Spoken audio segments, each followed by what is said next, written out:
Ecclesiastes chapter 10, the power of wisdom and the danger of folly.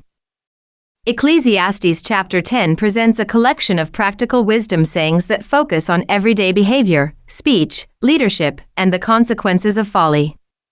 Unlike earlier chapters that reflect on large themes such as time, death, and meaning, this chapter zooms in on daily life, showing how wisdom and foolishness reveal themselves in ordinary actions and decisions. The chapter opens with a striking image that highlights how even a small amount of folly can ruin something valuable. Just as a few dead flies can spoil a fragrant perfume, so a little foolishness can outweigh much wisdom or honor. This illustration emphasizes that wisdom is not only about major life decisions but also about small, seemingly insignificant choices. Carelessness in minor matters can have serious consequences, revealing the importance of consistency and attention in one's conduct. From there, the focus shifts to leadership and authority. The writer observes that foolishness can sometimes be elevated to positions of influence, while those who are capable may find themselves in lower positions.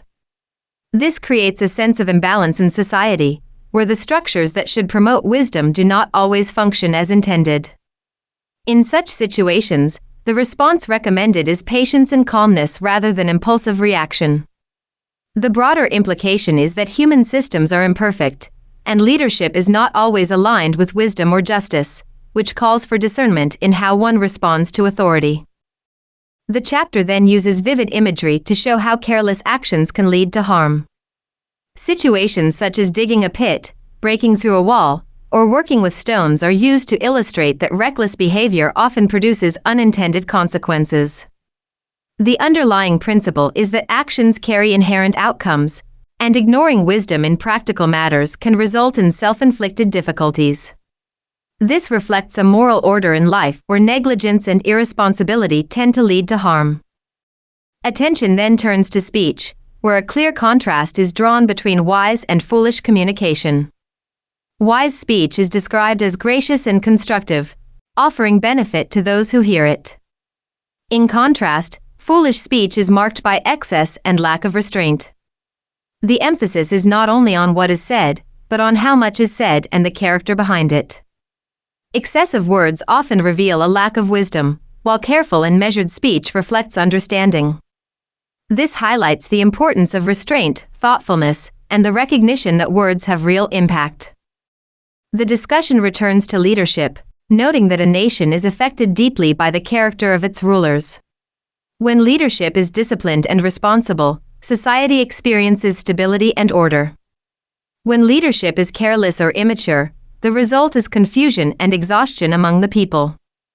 Leadership is therefore presented as a form of stewardship that carries significant consequences for the well-being of others. The quality of governance is shown to shape the condition of an entire community. The chapter also addresses laziness and neglect. Even small acts of carelessness, such as failing to maintain what has been built, can lead to gradual decline and collapse.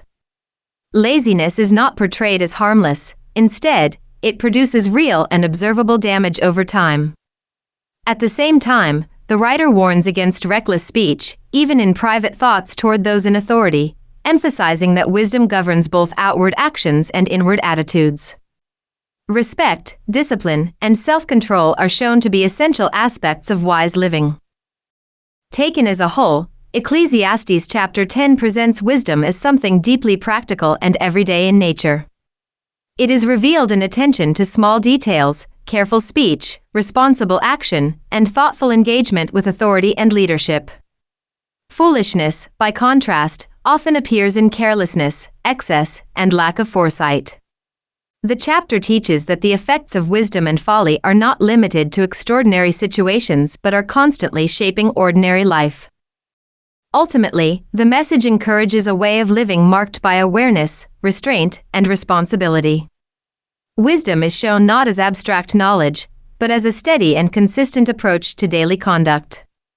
In contrast, foolishness is revealed through neglect, impulsiveness, and lack of discipline.